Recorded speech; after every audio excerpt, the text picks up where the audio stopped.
Hello students और BCom third year money and financial systems में today's topic is functions of commercial banks, यानी कि वाणिज्यिक बैंकों के कार्य। इसके बारे में सुनिए। वाणिज्यिक बैंकों के कार्यों को निम्न भागों में विभाजित किया जा सकता है। नंबर फर्स्ट है रिसीविंग डिपॉजिट्स, जमाएं प्राप्त करना। इसमें सुनिए, आधुनिक बैंकों का एक महत्वपूर्ण कार्य जनता से रकम जमा करना होता है। बैंक प्रायः सभी वर्गों के लोगों से रकम जमा करने में रुचि रखते हैं, अतः वह विभिन्न वर्गों की सुविधा के लिए जमा योजनाएं बनाते हैं और उन योजनाओं द्वारा विभिन्न वर्गों को बैंक में रकम जमा करने के लिए प्रोत्साहित करते हैं।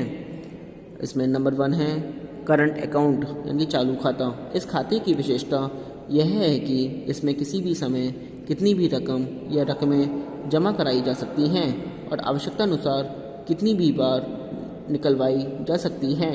इस दृष्टि से बड़े बड़े उद्योगपतियों एवं व्यापारियों के लिए, जिनके पास प्रतिदिन भुगतान में अनगिनत चेक आते हैं और जिन्हें प्रतिदिन भुगतान में अनेक चेक देने पड़ते हैं, चालू खाता अत्यंत सुविधाजनक एवं उपयोगी होता है।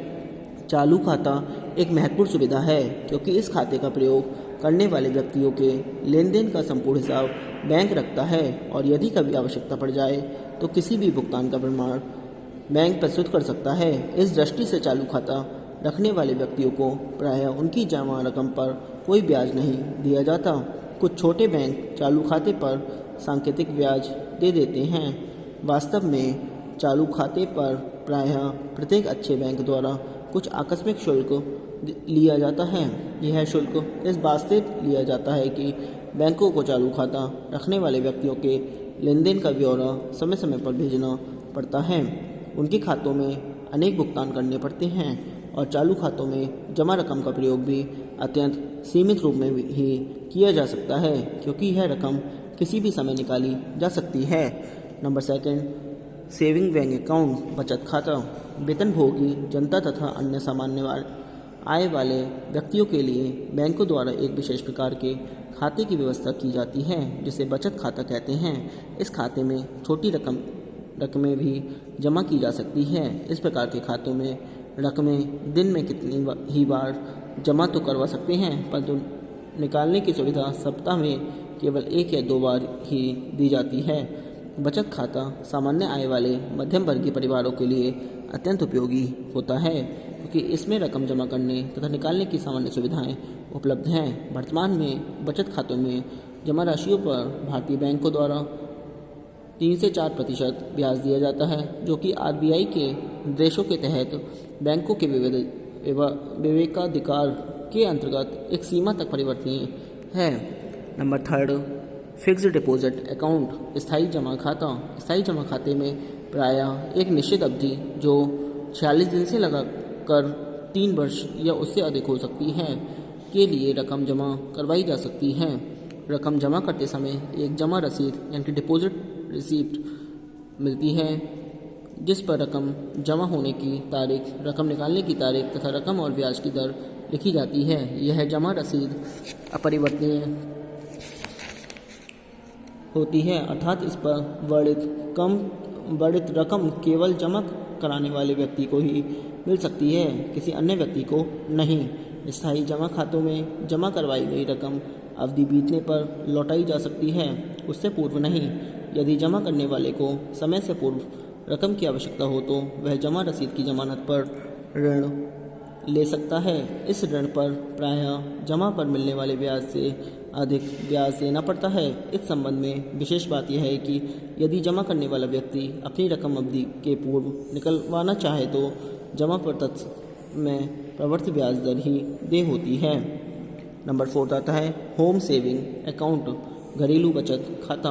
कुछ बैंक अपने ग्राहकों को लोहे की एक गुल्लक या तिजोरी देते हैं जिसमें ताला लगा दिया जाता है और चाबी बैंक के पास रख ली जाती है। ग्राहक इस गुल्लक या तिजोरी में समय समय पर मुद्रा या रकम डालता रहता है और कुछ समय 1, 2 या 3 मास पश्चात इस गुल्लक को बैंक में ले जाकर पूरी जमा रकम निकलवा देता है। बैंक इस रकम को ग्राहक के खाते में जमा कर देता है। इस जमा रकम पर भी बचत खाते की भांति ब्याज मिलता है। भारत में कुछ बैंकों द्वारा अल्प बचत योजनाएं लागू की गई हैं, जिनके अनुसार बैंक के कर्मचारी ग्राहक के घर जाते हैं और ग्राहक जो रकम जमा करना चाहता है वह जमा कर उसकी रसीद तत्काल दे देते हैं।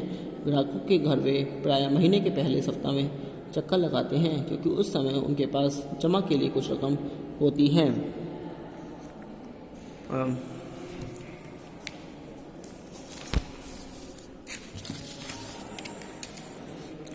नंबर सेकंड आता है एडवांसिंग लोन्स। ये तो नंबर फर्स्ट है, अब नंबर सेकंड है जी एडवांसिंग लोन्स, ऋण अथवा उधार देना।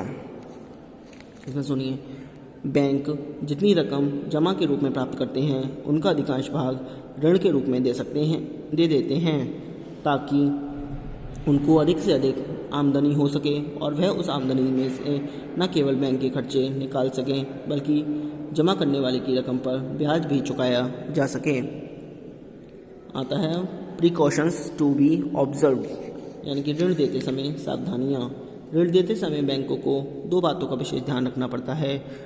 नंबर ए लिक्विडिटी और नंबर बी है इनकम। पहले लिक्विडिटी के बारे में, यानी कि तरलता, इसके बारे में सुनिए।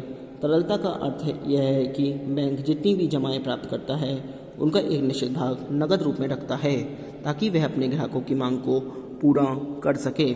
नंबर बी है इनकम, यानी कि आय। साथ ही बैंक अपने पास जमा रकम से अधिक आय प्राप्त करने के लिए प्रयत्नशील रहता है। यह तभी संभव है जबकि बैंक अपनी जमा रकम का अधिकांश भाग विनियोजित करे या उधार दे दे, क्योंकि वह जितनी नकद रकम अपने पास रखेगा उसे उतनी ही कम आय होगी। अब आता है कंडीशंस ऑफ लोन्स, यानी कि ऋण देने संबंधी शर्तें। बैंकों द्वारा प्रायः निम्नलिखित दो शर्तों पर ऋण दिए जाते हैं। नंबर 1 है क्लीन क्रेडिट, असुरक्षित साख। कभी कभी बैंकों से ऐसे व्यक्ति या संस्थाएं ऋण की मांग करते हैं जिनकी साख बाजार में काफ़ी ऊंची होती है। ऐसे व्यक्ति या संस्थाएं विश्वसनीय होते हैं और बैंक को यह विश्वास होता है कि वह निश्चित तिथि पर नियमित रूप में भुगतान कर देंगे, अतः बैंक उनको केवल व्यक्तिगत धरोहर पर ऋण दे देता है। इस प्रकार का ऋण असुरक्षित कहलाता है, क्योंकि इस ऋण के पीछे भौतिक संपत्ति धरोहर या जमानत के रूप में नहीं रखी जाती। वर्तमान युग में इस प्रकार के ऋणों का प्रचार बहुत कम हो गया है। नंबर 2 सिक्योर्ड लोन्स, सुरक्षित ऋण।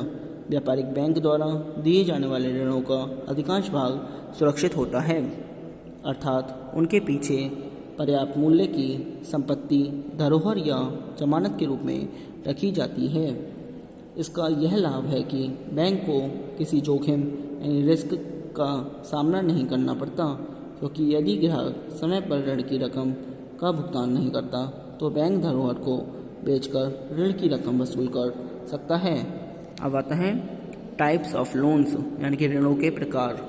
व्यापारिक बैंकों द्वारा प्रायः 3 प्रकार के ऋण या अग्रिम दिए जाते हैं, यथा नकद साख, अधिविकर्ष और अग्रिम। चौथा तरीका विलोप को भुनाने का है। नंबर 1 है कैश क्रेडिट, यानी कि नकद साख। व्यापारियों को प्रायः नियमित रूप में रकम उधार लेने की आवश्यकता पड़ती है। वे पहले से ही यह अनुमान लगा लेते हैं कि उन्हें वर्ष में कितनी रकम की आवश्यकता पड़ सकती है। तत्पश्चात वह बैंक से उतनी रकम उधार लेने का समझौता कर लेते हैं। यह रकम एक ही बार में नहीं निकाली जाती, बल्कि ग्राहक को जब जब जितनी रकम की आवश्यकता पड़ती है वह उतनी रकम निकाल सकता है। उसे केवल वास्तव में निकाली गई रकम पर ही ब्याज देना पड़ता है। नकद साख प्रायः पर्याप्त संपत्ति की जमानत पर ही दी जाती है। व्यापारी लोग बैंक के पास निश्चित रकम के अंश या प्रतिभूतियां जमा कर देते हैं और आवश्यक रकम लेते रहते हैं। अंशों तथा प्रतिभूतियों को धरोहर रूप में रखने का यह लाभ होता है कि उन पर लाभांश या ब्याज ग्राहक को ही मिलता है, जबकि बैंकर अपने भुगतान के प्रति पूर्ण आश्वस्त रहता है।